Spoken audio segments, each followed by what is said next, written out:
Well, hey guys, Kyle Sorensen here. I gotta tell you, over the last several weeks here on the Winnebago system, I have put some serious numbers of fish in the boat, in the river here, while utilizing a fly rig. Now, if you've never heard of the technique called pumping flies or pulling flies or anything like that, I highly suggest you put that in your arsenal because you never know when the conditions or the fish are gonna call for this type of setup. Now, in this segment here, we're gonna go over the combo that I like to use, the rig itself, and also the technique that I like to use. So we're gonna get this started with the combo. This combo is probably one of the most versatile combos that I have in the boat. And what it is here is a 6-foot long St. Croix Premier. It's a medium powered rod. What that allows for is a nice backbone and, and a good tip. For working this rig up and over structure and feeling, all the little conformities that the bottom has to offer. So the rod is paired up with an Akuma 20DX reel. And you might be thinking this is just a trolling reel. You're right, but for this application, I really like it because it has the line counter on it. And for the price point of these reels, they've never steered me wrong. And then this reel is spooled up with 8-pound test mono. I really like the 8-pound test for this application, and I love the mono because it has that shock absorbing feature on it. It's not that tension of the braid, so you get these violent strikes, sometimes a double, sometimes a triple even. You need to be able to have that flex in that line, and that's what you get from the mono.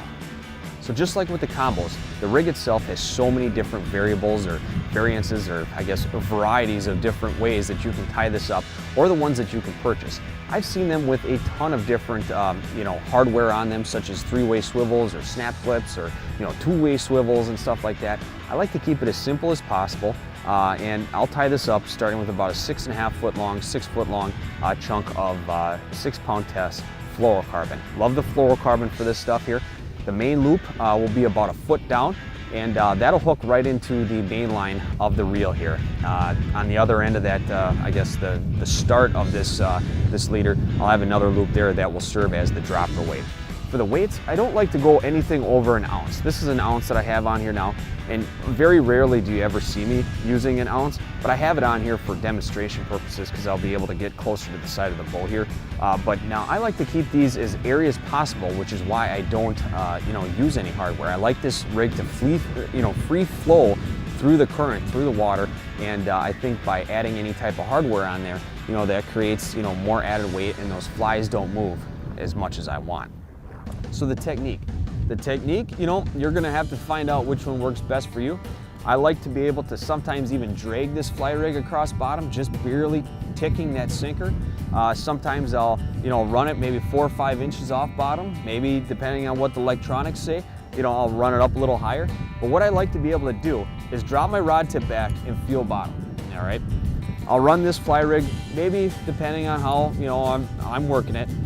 I'll run it maybe 0.3, 0.4 mile an hour upriver, like we're going right now, and every about 6-7 seconds, I'll throw in a pump like this. And what that does, it allows for, or creates a bait fish, maneuver, I guess, movement in the water of those flies. As you guys are seeing here from the other day, I had the camera going when we were, in the deep hole. I hit so many fish just in this small little stretch here, I couldn't even count. All right, so one important area to note here, I'm sure you guys have seen it, but when I'm setting the hook on these fish, it's just a nice forward stern movement to the rod. It's nothing, violent by any means. And, if 9 times out of 10, if you, really set the hook good, you're gonna pull this out of the fish's mouth, especially, if it's a crappie that's, on here. And we all know that, the old goat, anything sticks to their mouths. But, these hooks on a lot of the flies, are pretty, ultra light, so to speak. So you can even bend hooks too. So a very nice, easy forward motion, nice, smooth hook set is all that it's needed to get these fish in the boat. Well guys, hopefully you picked up a tip or two on this video, the fly pulling 101, so to speak. You can pick up these rigs at your local bait shops if you don't want to tie them up. I'll have a separate video on that because I think that's a video in itself. But I just wanted to go over the basics of it and give you guys some, I guess, the groundwork to go out there and get some fish in the boat utilizing this fun and easy tactics. So I guess that's gonna do it for me. So until next time, tight lines, stay dry.